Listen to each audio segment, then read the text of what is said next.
বাংলাদেশের বর্তমান পরিস্থিতির জন্য বন্ধ ট্যুরিস্ট ভিসা, সীমান্তে কমেছে পর্যটকদের সংখ্যা। আমদানি রপ্তানি বন্ধের মুখে বসিরহাটের ঘোজাডাঙ্গা সীমান্তে আমদানি রপ্তানি বন্ধের মুখে, ফলে সীমান্ত বাণিজ্যে অনেকটাই প্রভাব পড়েছে। বাংলাদেশের বর্তমান পরিস্থিতির জন্য বন্ধ ট্যুরিস্ট ভিসা, যা সীমান্ত বাণিজ্যে অনেকটাই প্রভাব ফেলেছে। সঞ্জিত চক্রবর্তী আমাদের প্রতিনিধি রয়েছেন ফোন লাইনে। সঞ্জিত, এই সীমান্তে বাণিজ্যের ক্ষেত্রে ঠিক কতটা প্রভাব ফেলেছে?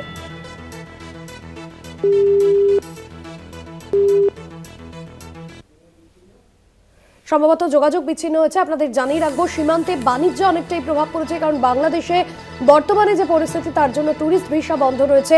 সীমান্তে আমদানি রপ্তানি বন্ধের মুখে বসিরহাটের ঘোজাডাঙ্গা সীমান্তে এই ছবি ধরা পড়েছে। সীমান্তে পর্যটকদের সংখ্যাও কমেছে। সঞ্জিত রয়েছেন আমাদের সঙ্গে। সঞ্জিত, বাণিজ্য ক্ষেত্রে কতটা প্রভাব পড়েছে? বাংলাদেশে যে চিন্ময় বাবু নিঃশর্ত মুক্তির দাবিতে এখনো গোটা দেশ যেমন আন্দোলনমুখী, সেই প্রভাব কিন্তু সীমান্ত বাণিজ্য পড়েছে। আর উত্তর 24 পরগনার যে ঘোজাডাঙ্গা সীমান্ত এশিয়ার দ্বিতীয়তম অর্থাৎ বৃহত্তম স্থলবন্দর, যেখানে প্রতিদিন 400 থেকে 450 পণ্যবাহী ট্রাক রাজ্য ছাড়িয়ে ভিন রাজ্যের বিভিন্ন জায়গা থেকে তারা এই সীমান্ত দিয়ে ওপার বাংলাদেশে যায়, এবং তারা যখন বিভিন্ন দৈনন্দিন জীবনের সবজি ফসল থেকে শুরু করে পেঁয়াজ, আলু, এবং ফলের গাড়ি যায়, সেই গাড়ির কিন্তু সংখ্যা যত সময় যাচ্ছে তত ক্রমশ কমছে। এখন সেখানে দাঁড়িয়েছে 75 থেকে 100টা পণ্যবাহী ট্রাক যাতায়াত করছে।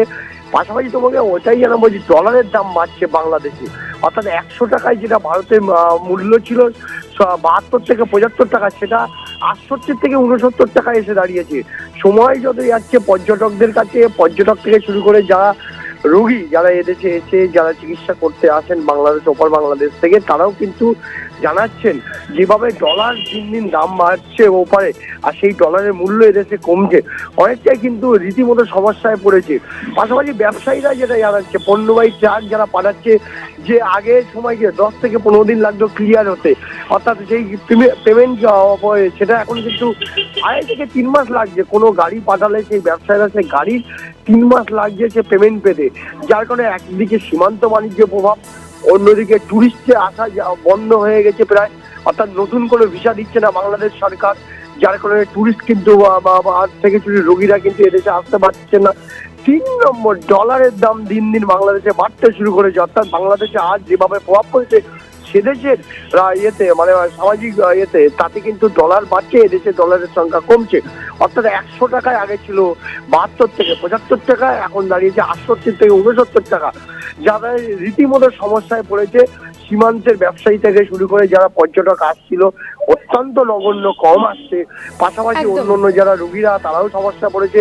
পাশাপাশি নতুন করে ট্যুরিস্ট ভিসা, অর্থাৎ বাংলাদেশ গভর্নমেন্ট কোনো ভিসা দিচ্ছে না এদেশে আসার জন্য। একদমই, অর্থাৎ বাংলাদেশে উদ্ভূত পরিস্থিতির জন্য ভিসা বাতিল হওয়াতে সীমান্তে বাণিজ্য ক্ষেত্রে অনেকটাই প্রভাব পড়েছে, পর্যটকদের সংখ্যাও কমেছে। ধন্যবাদ সঞ্জয়।